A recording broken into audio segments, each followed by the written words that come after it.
Hey, fun people! Welcome to Everything Aja. If you're new here, hi, my name is Aja.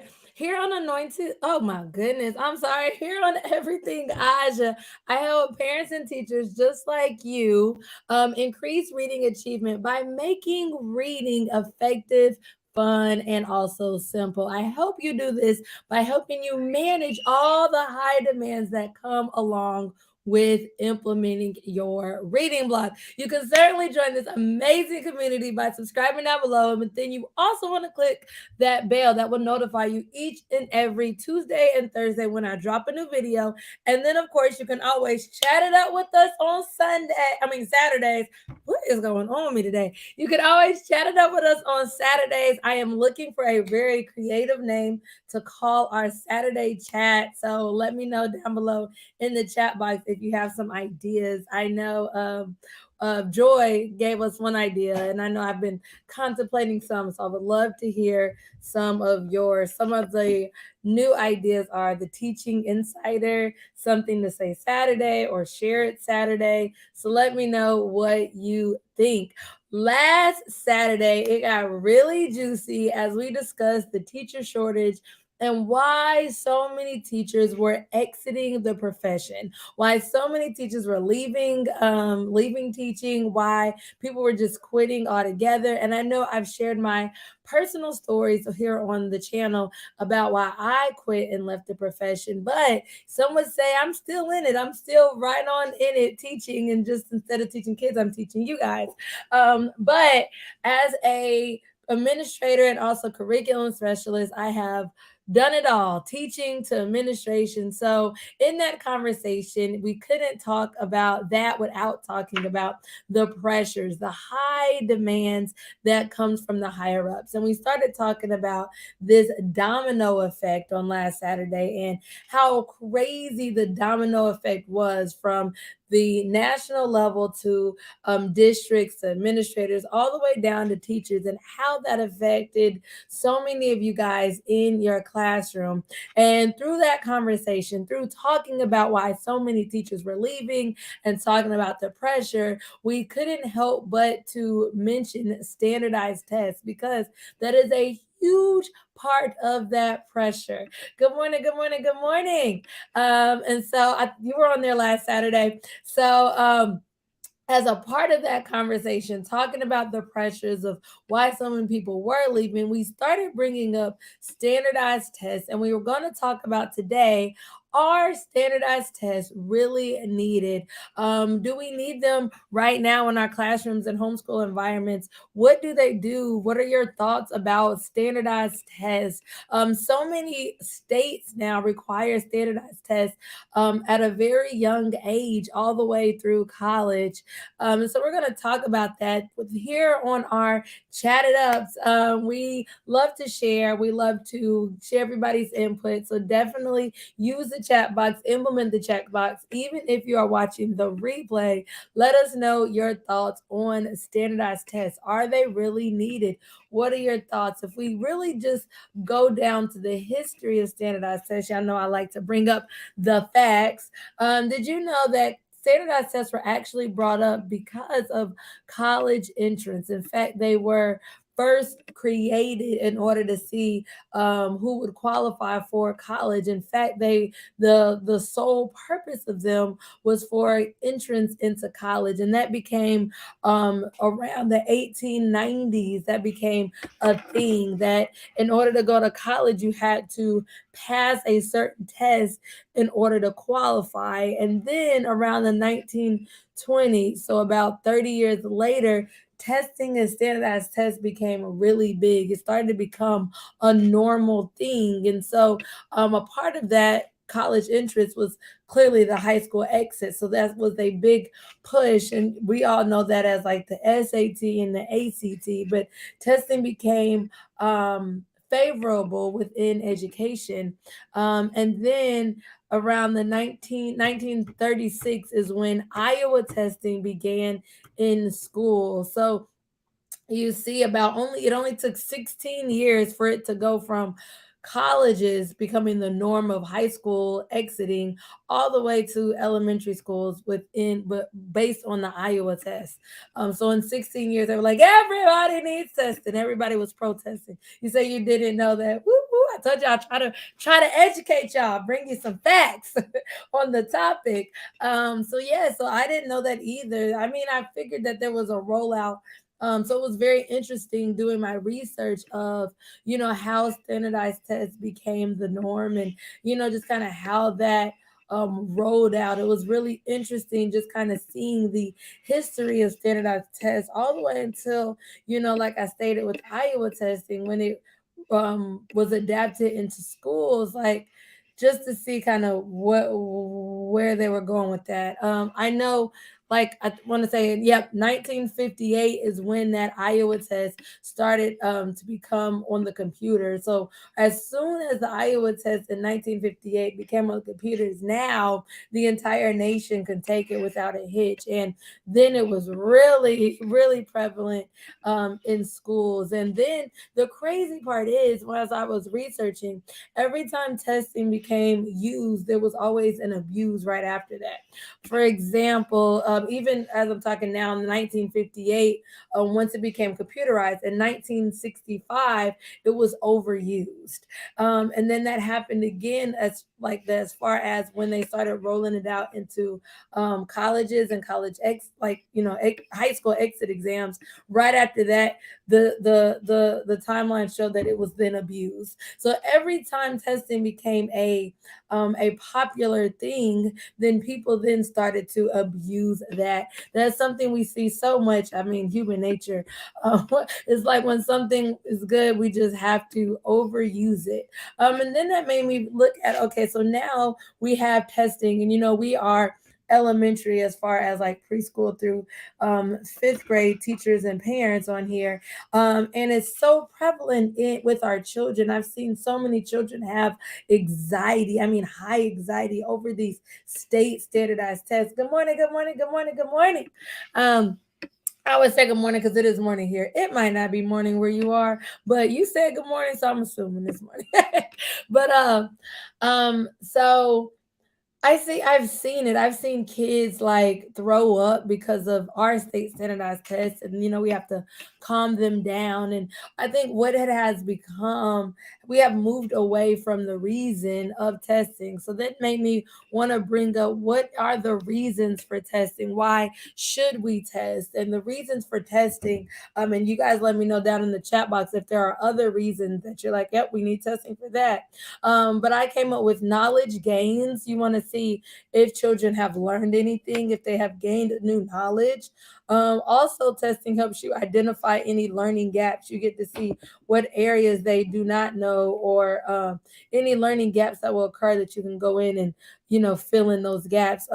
Testing also helps you develop, understand strengths and weaknesses within a child, and it also helps you evaluate teaching effectiveness. You will be able to see how effective your teaching is, or a teacher has been if you're on the admin level. But you can certainly use testing in order to benefit a child if used correctly. There are definitely benefits to testing. In fact, I am huge on pre and post tests in order to know the knowledge gains, and also learning gaps. You guys know I share a lot of my story about how I was able to close in so many learning gaps in children, particularly African American children. And that's simply by using testing to identify and close in those learning gaps. So I am not saying let's throw testing away. I just want to bring it up as a conversation. But these are some of the reasons for testing that I have certainly seen the benefit for. So definitely let me know in the chat box, are there other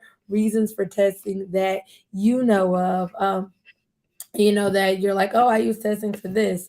And then I also wanted to bring up another fact for you. Did you know that schools do not have to actually participate in annual tests? That schools and districts actually have that option. So many of us think it's a requirement, that it is mandated, but I'm here to tell you that it is not mandated. In fact, schools would not want y'all to know this, but parents actually can waiver their child out of testing.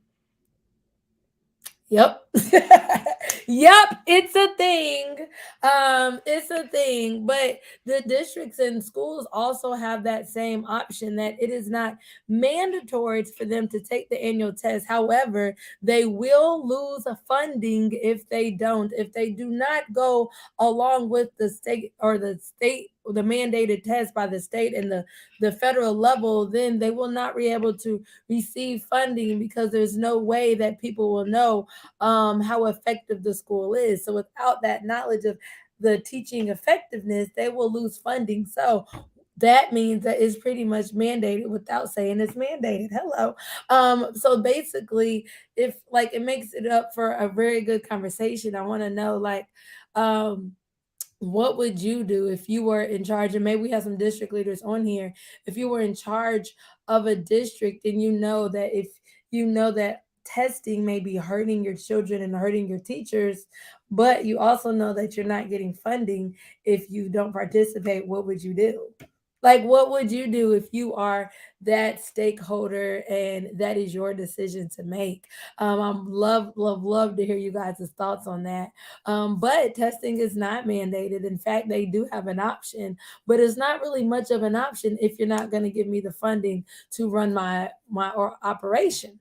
So is it really optional? Like some would argue with that idea, that thought. So I would love to know what are y'all's perspective as far as funding and what you guys would do.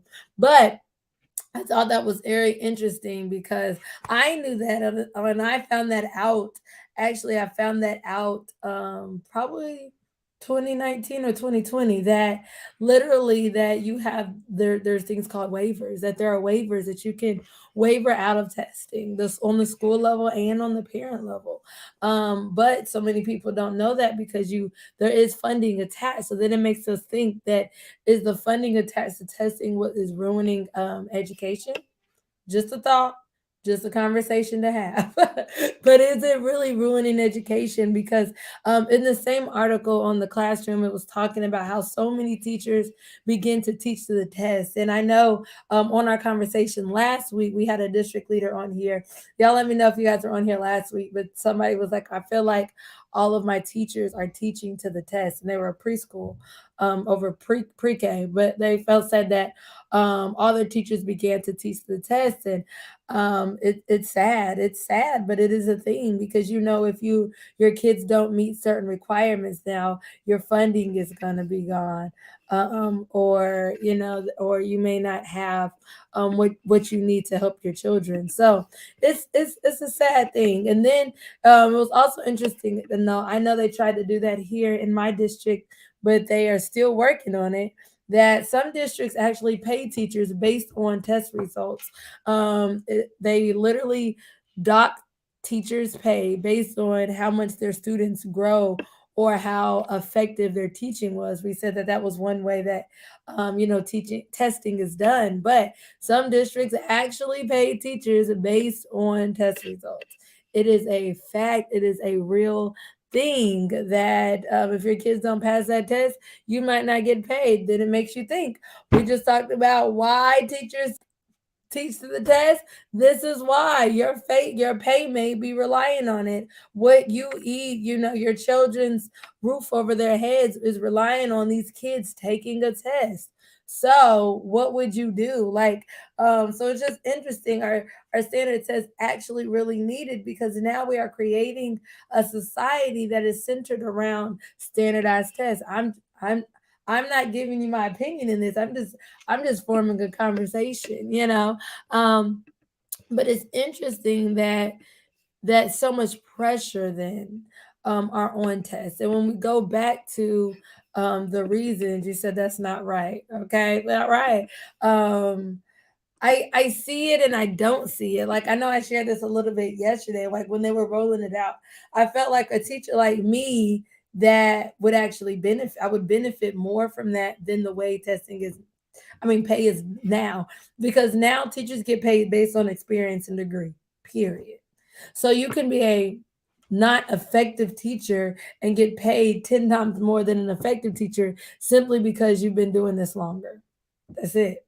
versus a fresh teacher that's young, vibrant, giving their kids their all, are more effective in the classroom, but they don't get paid nothing but pennies because they don't have the experience.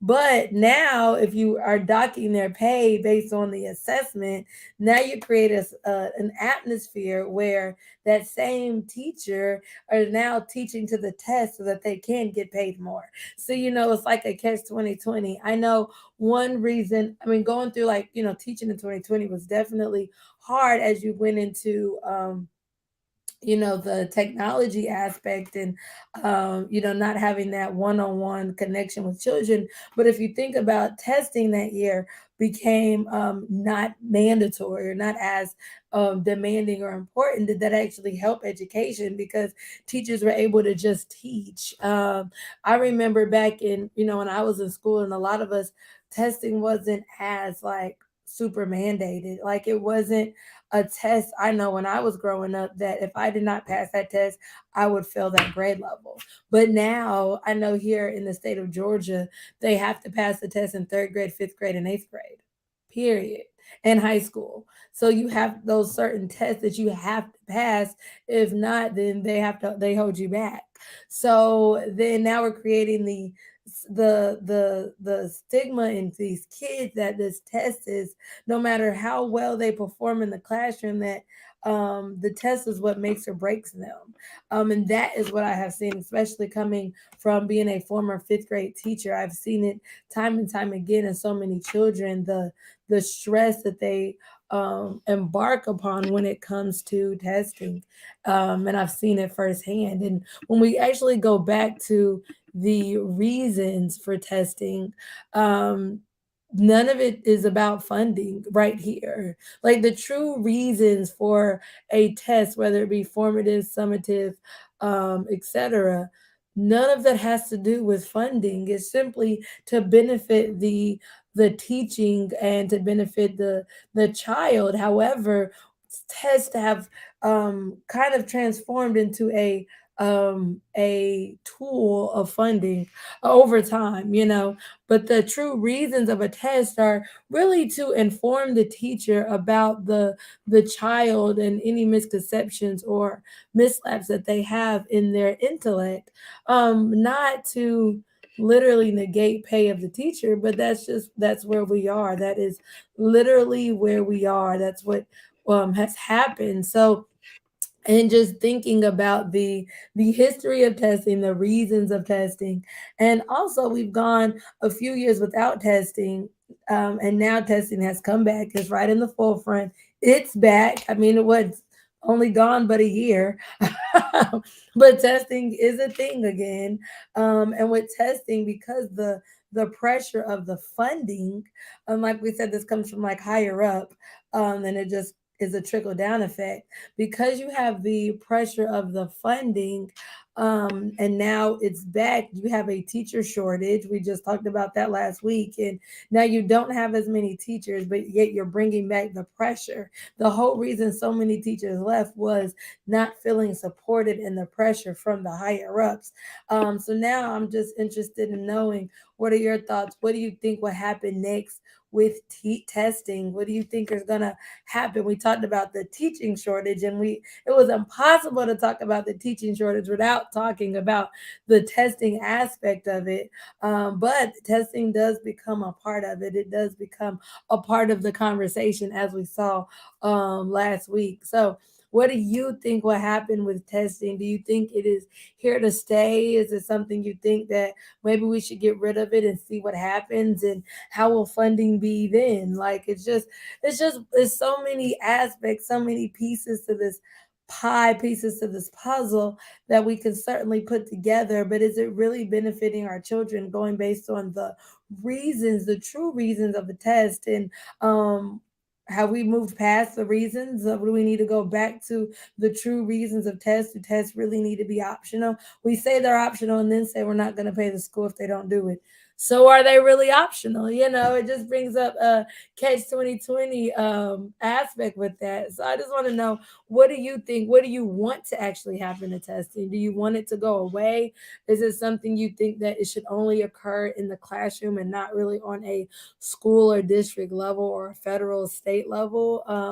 And then in that case, how should they do funding? Because they won't be able to measure a school without testing. It becomes almost like a tool, a measuring tool. You know how we talk about like doing smart goal, it has to be something that is measurable. That's the M in a smart goal.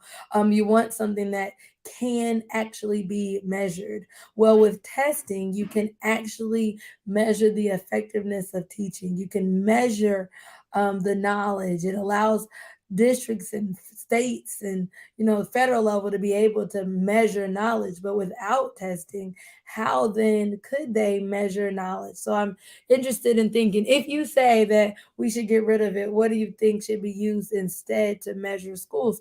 Maybe you don't think schools need to be measured at all. I'm just interested to know what your thoughts are. It makes me think, like on a parenting note, being a parent, if my school wasn't measured, would I still want them there? Like, if you would you still want to enroll your kid in a school if you did not know the effectiveness of the teaching? I don't know. It's really interesting. Then would schools be based on the environments they're in? And then what happens to the rural kids or the urban kids? Do they get no funding because they're not in a highly qualified area? Like, it then brings, like, if you remove the testing aspect, but it's clear that testing is almost hurting our children. It's hurting because teachers are teaching to the test. You have so many teachers leaving. You have kids that are receiving. I mean, the stress level in kids is ridiculous. And testing is a big part of that. But what would it be like if we removed it? What would the world be like? How would we function? How would testing go? So it's interesting to see what your solutions would be with that. So I'm dying to know. Y'all know I love picking your brain when it comes to stuff like this. But like, what would be the alternatives to testing, and how would that, play out? Because we have come so far away from the true purpose and reasoning behind testing, because like, it's not about funding anymore. It's not about the kids. Testing should really be about mainstreaming and making sure that teaching is as effective as possible, so that those learning gaps, those strengths and weaknesses, those all of those are increased, that we can best help the kid. And when you really look at the reasons for testing, it all benefits the child. But when you look at the funding of testing, it seems like it's the complete opposite. So what standardized tests, it seems like what they have become is so far away removed from the actual reason of testing. So I'm just interested to know you all's thoughts and how you guys feel about testing. Is crazy. So I'm just dying to know. So I know Tangela's here. She said it's not right. It's just not right. It's just not right. And so I agree in that it's not right. But I'm also one that sees things from different angles. I feel like that's one reason that I was placed in so many different roles, and now I have been on. I feel like I've been on each side of the triangle. I've seen it from admin. I've seen it from a teacher perspective. I've seen it from the parent. And I see the catch 22. I see the pros and the cons of each aspect. And so I feel like there is definitely a solution. And I feel like what we're doing right now is not for the betterment of our children, but testing in and of itself is for the betterment of our children. So how do we get back to that? How do we get back to um, doing testing in order to improve instruction, and not about testing and the pressure that, I mean, funding and the pressure that has been bestowed upon testing? So that's my 2 cent. But who am I? That's just my 2 cent. I would love for y'all to continue to share your 2 cent, and let me know, like, what topics you guys want to talk about on Saturdays. We've talked about some of everything. Love to know where y'all want to go from here. And then also, I'm going to probably do a poll, but let me know any new names for our Saturday chats. So far, the list is either the Teaching Insider, Something to Say Saturday, or Share It Saturday. I'm up for any other thoughts of names that we could call our little chats. Teaching outside the box. Oh, I like that one. Maybe I'll put that on here. Um, but let me just teaching outside the box. Let me know if you guys think of any catchy name. I know Joy was like, it's so hard for alliteration with an S. But it is. It's kind of complicated. So let me know if y'all have any cute creative thoughts to our Saturday chats, like what we could call them. I think every teacher, we love something cute and corny. I swear we do. We love it. We love it. We love it. But also definitely look forward to new reading material coming out, um especially in the near future. A lot of you guys, like we just did a poll, a lot of you guys are starting school pretty soon, so it's about that time. I would love for you to go and spread the word to your administrators. I do offer professional development on the school level. For this is my opening the doors for this school year. Definitely all about increasing reading achievement with ease, helping teachers really master and manage their reading block. So definitely spread the word, help spread the word. Word of mouth is the most powerful tool that you could possibly have. And then if you have not, definitely check out my free workshop all about the three secrets to teaching reading with ease. In that workshop, it will definitely help you just gain clarity on what to do when it comes to reading, what other people are doing wrong that you could do right, and just kind of how to shift your reading instructions so that it can run on autopilot, so that you could have a system that is simple and effective, so you can have your high achieving students while you work less. So definitely check that out. The link is down below in the description, as always. And I look forward to hearing some of you all's thoughts. I love, love, love to hear y'all thoughts. If you have not checked out last Saturday, all about the teaching shortage, definitely check that out. I have that link down below in the description as well. And I'll see you guys next Saturday, 10 o'clock Eastern Standard Time. I wish I could have a name for this. We need a name. Let me know your name so that we can vote on it. But I'll see you next Saturday at 10 o'clock. See you